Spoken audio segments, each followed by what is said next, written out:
Karen stole my generator not knowing it was powering a secret FBI command center. My name is Malcolm Reed.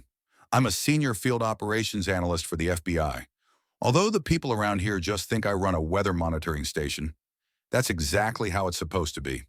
After 20 years chasing cyber criminals, I got reassigned to lead a covert intel relay point in Pine Hollow, Arkansas, under the guise of a modest homestead with a big red barn and a low profile.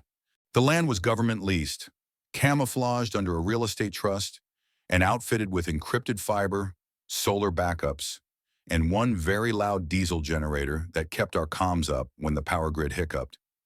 That generator, it ran 24/7 for good reason. But Karen Whitmore didn't care about reasons. Karen only cared about control. She lived 2 blocks over in a fancy prefab development called Oak Run Reserve, home to fake cobblestone driveways, curated lawns, and one of the most unofficial HOAs in the state. Karen ran it like a monarchy. She'd already fined her neighbors for flag colors not in harmony with community tones, and once threatened a pizza delivery guy for parking with commercial intent. I kept to myself, ran quiet, didn't mingle, until Karen heard the generator. It started with a knock. Karen, clipboard in hand, smiled like she was selling cult memberships. "There have been noise complaints," she said. "We've had reports of mechanical droning interfering with the serenity clauses." "Not in your jurisdiction," I replied, polite but direct. Her smile didn't flinch. Oak Run's harmony bylaws apply to adjacent properties in visible or audible range. I'm not in Oak Run, and this is a federal site.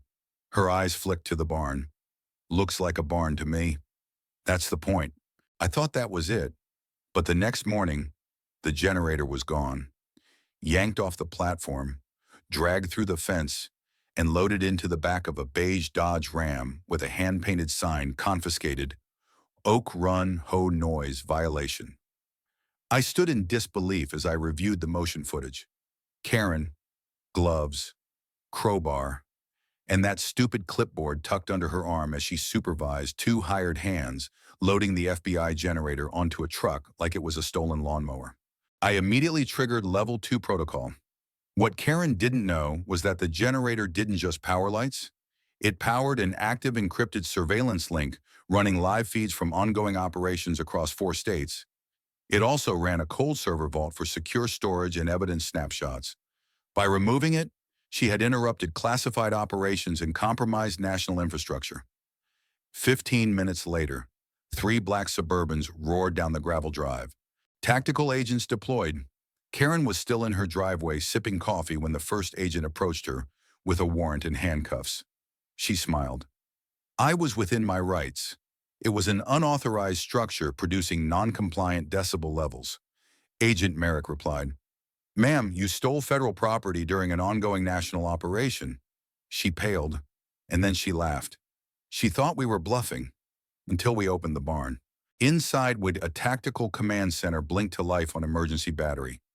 Multiple wall-mounted monitors, digital maps, a secure server bank humming behind blast-rated glass. She gawked. "You were spying on us." "No," I said. "We were protecting you. You just crippled that protection." Karen was arrested for theft of government property, obstruction of a federal investigation, unauthorized tampering with national security infrastructure. The agents who showed up weren't local. They were from D.C. The news broke within hours. Arkansas woman steals generator from FBI surveillance, outpost sparks federal raid, and the backlash massive. Residents turned on the fake HOA board. Turns out Karen had collected thousands in fines over the years that were never reported or filed. Investigations opened. A federal audit revealed she had been operating the HOA as a shell for personal control.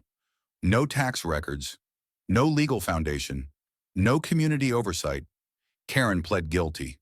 Her sentence included house arrest, a 5-figure restitution fine, and mandatory federal supervision. The truck was seized. The generator was returned. I replaced it with a newer model, quieter, stronger, and equipped with tamper alarms. The town changed. Oak Run dissolved its HOA. New leadership emerged. My barn became a local legend, Kids started calling it the spy shed.